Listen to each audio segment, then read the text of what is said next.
les vacances, je me repose un peu comme tout autre joueur en NBA ou je sais pas, en Europe ou partout. Et puis après, les autres se reposent pour 2 semaines, 3 semaines, un mois, ça dépend. Et puis c'est le travail. Donc moi j'essaie de trouver un peu le temps, quand est-ce que je peux m'entraîner. Mais souvent quand je suis au Congo, je me réveille à 5 heures du matin pour aller travailler parce qu'on a toujours c'est presque une journée trop chargée, alors j'essaie de me rassurer que je travaille et puis je me prépare pour la saison prochaine. Donc c'est pas si facile que les gens croient parce qu'il faut continuer à travailler, il faut continuer à améliorer, qui est le plus important. Et puis il faut garder la forme aussi. Ouais. Moi, ce qui m'intéresserait de savoir, c'est à quel âge vous avez commencé à jouer, comment vous avez découvert le basket au Congo et raconter en gros comment vous êtes arrivé en NBA, quoi. En gros, hein, pas dans les détails. Mais... En fait, j'ai commencé quand j'avais 13 ans. J'ai joué un peu quand j'avais 13 ans, mais j'ai joué beaucoup plus au football. Et puis à 14 ans, j'ai commencé à prendre les choses au sérieux. Et puis à 15 ans, j'ai joué sérieusement. À 16 ans, je suis allé au Yémen. Et après le Yémen, j'étais en Espagne, j'ai joué 2 ans et demi. Et puis j'ai été drafté à la NBA. Donc, en bref, c'était ça. Donc, vous avez commencé assez tardivement, finalement, 13 ans. En fait, c'est ce que j'essaie de faire maintenant, de camp de basket, pour essayer de les jeunes à commencer de le bas âge. Pourquoi? Parce que moi, j'ai pas eu cette chance-là. Oui, donc il y a une lacune technique à la base qu'il faut compenser, quoi, quand on commence plus tard. Quand on commence plus tard, maintenant, le shot, il est un peu différent. Il faut travailler beaucoup plus que les autres. La façon de jouer est un peu différente, mais le problème, c'est que d'autant plus que vous travaillez, d'autant plus que vous rattrapez, quoi. Et c'est pour ça que moi, pendant les vacances, je me rassure que je travaille beaucoup, parce que je dois aussi me rattraper à tout ça. Donc, en plus, comme je suis encore jeune, ça me donne la chance d'atteindre le niveau que moi je vais atteindre. Donc, ça sera pour bientôt, c'est pas quand, ça peut être la saison prochaine ou la saison qui va suivre. Et quoi, vous avez fixé un niveau au niveau offensif que vous êtes fixé? Ouais, en fait, il faut presque tout fixer. Il faut fixer le corps, il faut fixer le niveau offensif, il faut fixer parce que tu vois, la NBA c'est beaucoup plus un jeu mental que toute autre chose. On joue 82 matchs, 41 à la maison, et puis 41 en avion. Il faut prendre l'avion et puis il faut aller dans des villes différentes. Donc la NBA est un peu différent, il faut aussi s'adapter à ça qui est le plus important. Mais en général,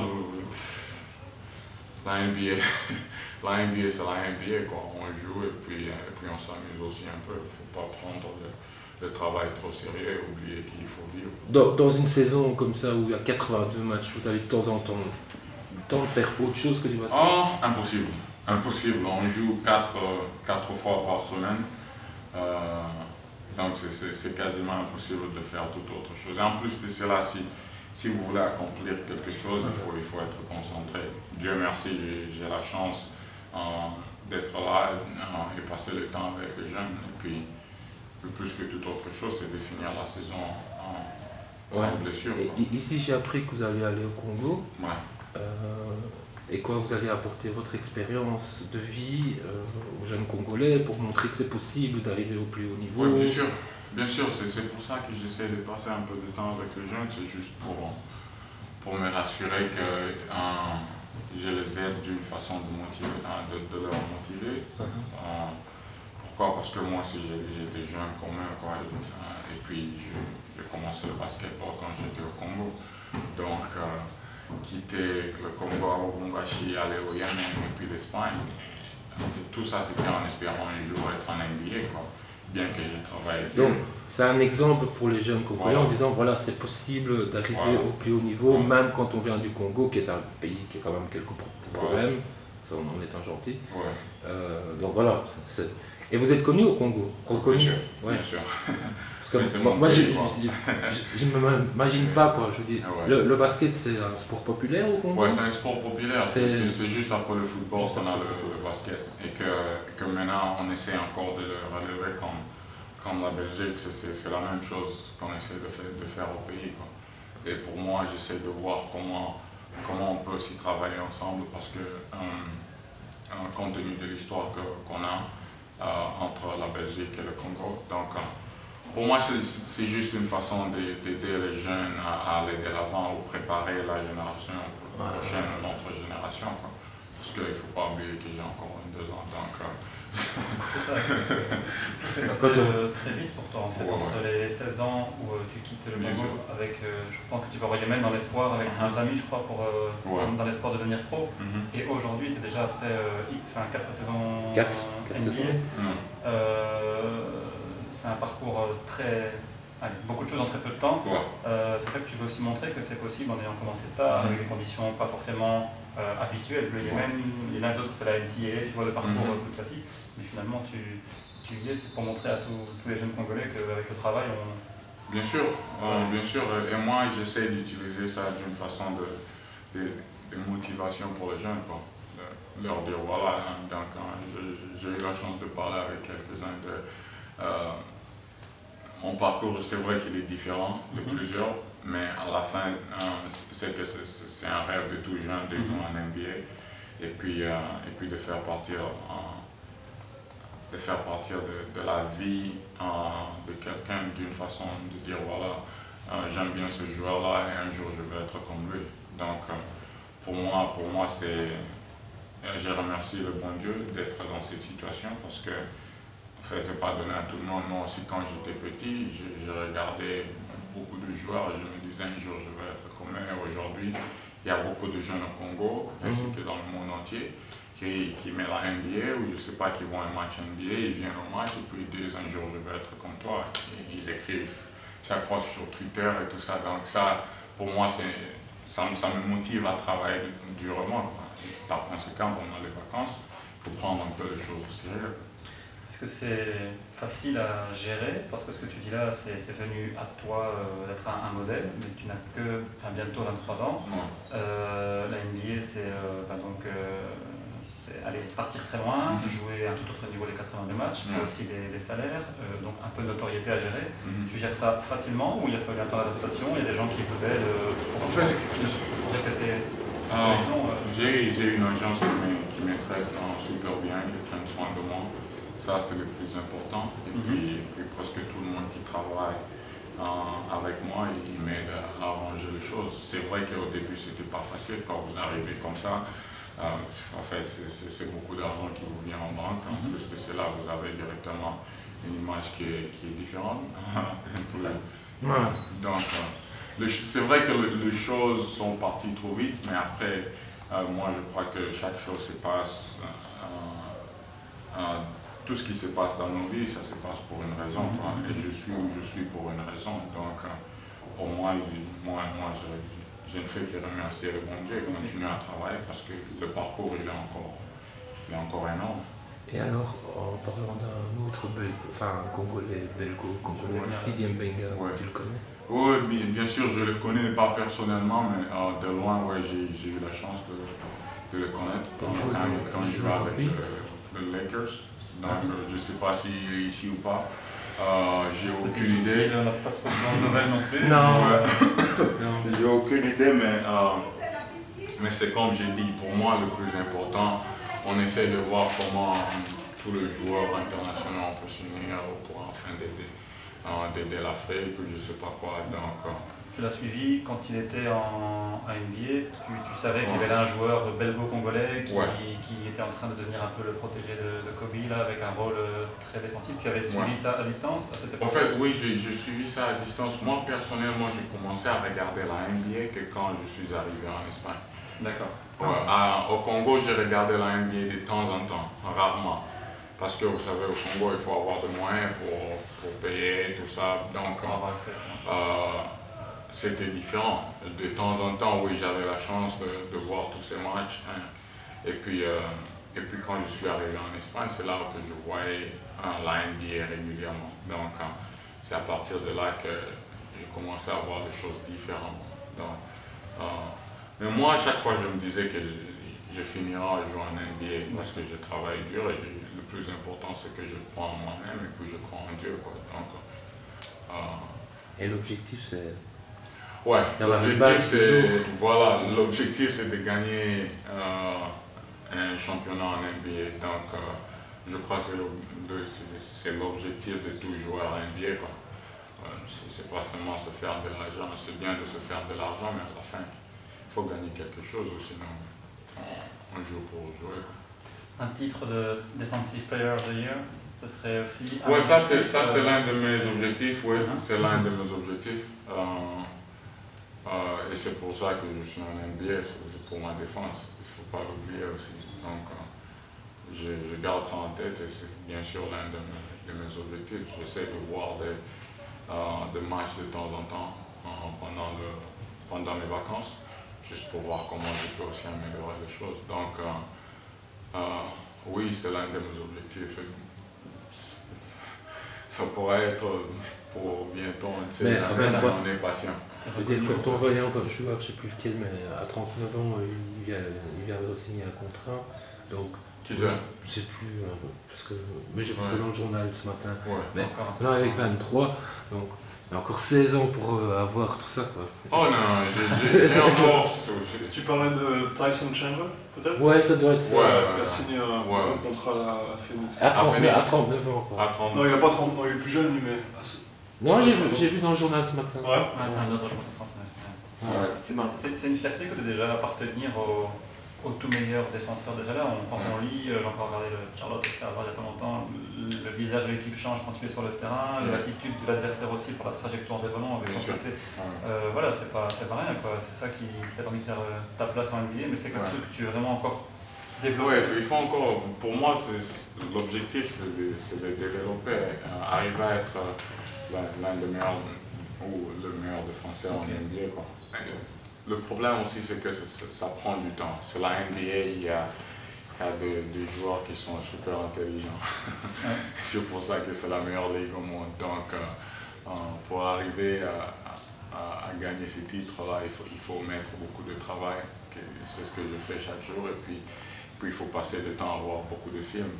Donc, il faut connaître le système de l'autre équipe le jour avant de jouer le match. Et on joue 4 matchs par semaine, donc il faut voir au moins 4 matchs par semaine et voir plus que ça, parce que j'ai entendu Kobe Bryant, il regarde au moins 2 fois le match avant de jouer avec l'autre équipe.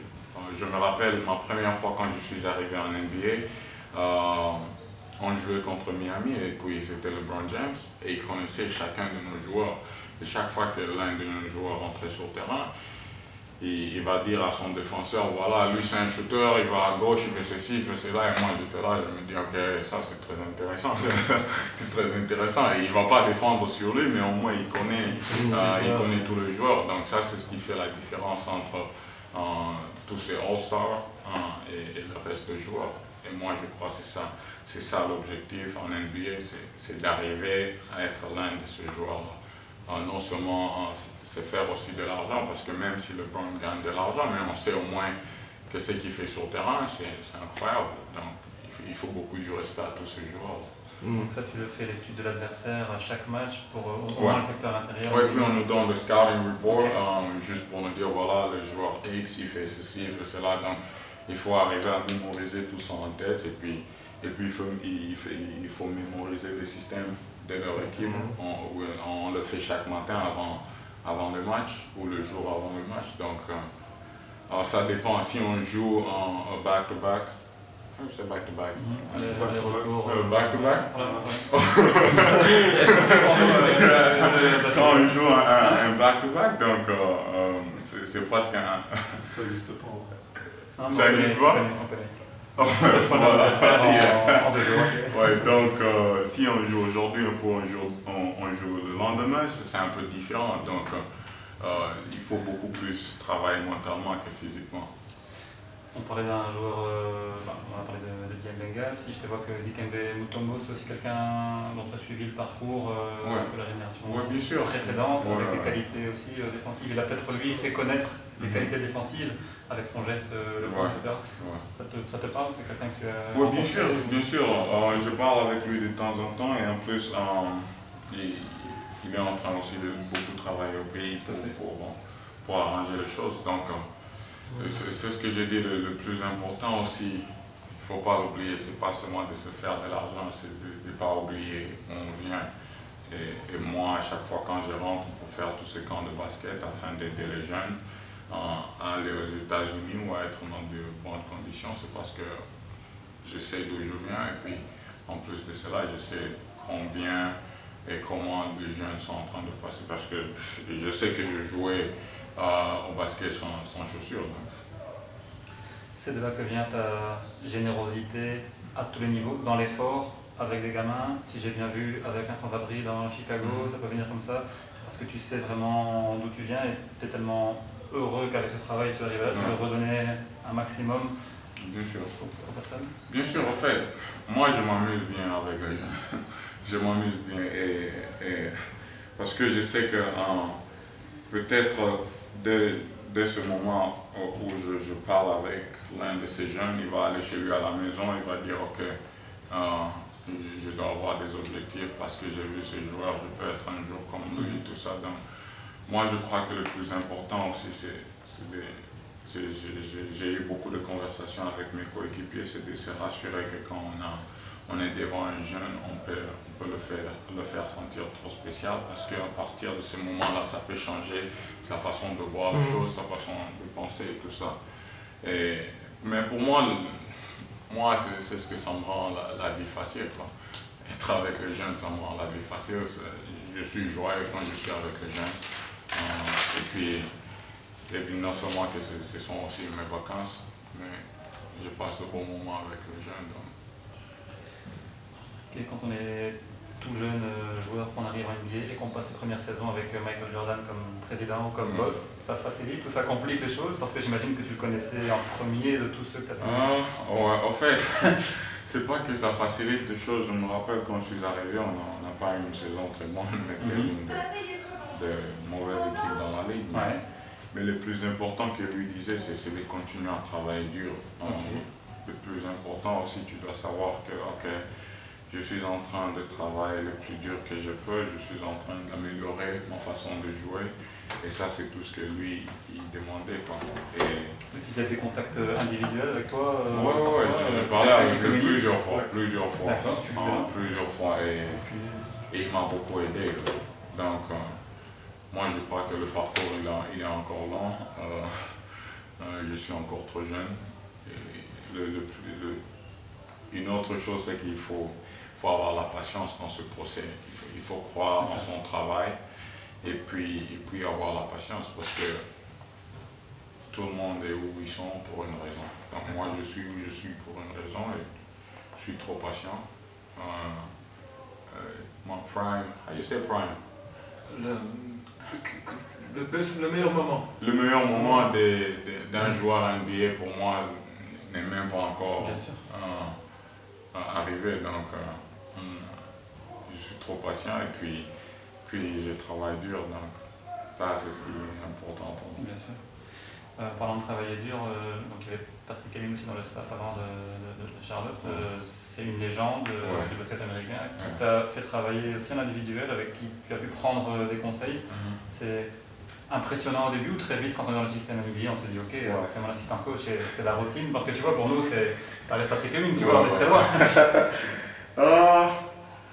Patrick Ewing, il est devenu comme un grand frère pour moi parce qu'il m'a beaucoup aidé, il m'a beaucoup donné de conseils et tout au long de ce procès, tu vois, chaque jour il te parle, il regarde le film avec toi, il travaille avec toi. En bref, il m'a beaucoup aidé et moi je garde toujours, je lui parle pendant l'été, on garde contact chaque fois. Donc, c'est pas le problème, c'est que des fois je crois qu'on perd la façon de voir la légende de Patrick Ewing. Parce qu'en fait, quand il est arrivé, avant je me disais, ok, c'est Patrick Ewing. Et après, c'était, ok, Patrick Ewing, est-ce qu'on peut aller travailler? On travaille quand? Et puis c'est différent. Voilà. C'est différent. Donc, mais après, quand tu rentres à la maison, tu essaies de penser sur ça. Tu dis, c'est Patrick Ewing. Mais c'est quelqu'un qui m'a beaucoup aidé. Il a changé ma façon de voir les choses. On prenait chaque fois un tas et ça en moi, quoi. Et ça, c'est le plus important. C'est le plus important pour moi. Je crois que l'année passée, j'avais été voir un match à New York et c'était justement contre vous. Et tu étais là en tout premier sur le terrain, quand il n'y avait encore personne à surveiller main gauche, main droite, autour du panier. Ça fait partie, avant un match, encore du processus d'apprentissage et du travail. Voilà. On fait ça avant chaque match. À la maison, tout comme on est premier sur le terrain. Et puis on se prépare mentalement aussi après d'avoir travaillé. Donc il m'a beaucoup aidé. C'est pour ça que je dis lui, c'est comme un grand frère pour moi. Je peux lui rappeler à tout moment pour lui demander des conseils sur le basket et tout ça. Okay. Tout à l'heure, tu parlais de la Belgique en disant qu'il y a peut-être des échanges possibles avec aussi le Congo pour progresser le basket des deux côtés. Qu'est-ce que tu connaissais ou connais de notre pays avant ta première visite ici ce week-end? Personnellement, ce que je connais, c'est l'histoire que la Belgique avait avec le Congo. Ça, je crois peut-être tout le monde le connaît. Ouais. Et en plus, on a appris à l'école. Ouais. Mais après, quand je parlais, et mon agence a parlé avec Jack à propos du basket ici, comment le basket était en train de se baisser et tout ça. Et c'est presque le même problème que le Congo a. Et moi, j'étais motivé pour venir ici. Et quand il m'a dit qu'il devait faire un camp de basket pour les jeunes, tout ça, et moi, j'ai vu que c'était aussi l'opportunité de voir comment les choses marchent ici en personne. Et afin de voir un peu une idée sur comment on peut arriver à faire quelque chose de spécial ici. Parce qu'en fait, j'ai commencé un programme au Congo où chaque fois, je fais des camps de basket dans de différentes villes. Ouais. Et puis on joue un All-Star Game. Et après l'All-Star Game, on choisit les meilleurs jeunes. On les amène en NCAA aux États-Unis, ou soit on leur trouve les high school avec le bourse et tout ça, et ils vont commencer une nouvelle vie, quoi. Donc j'ai fait ça chaque été. Et voilà, donc moi j'ai vu que c'était l'opportunité pour venir voir comment les choses se passent ici en personne. Et puis voir comment on peut travailler ensemble dans le futur. Super.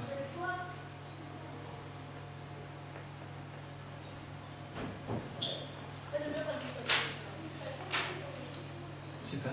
Est-ce que? Oui, super. Un grand merci. Non, merci à vous.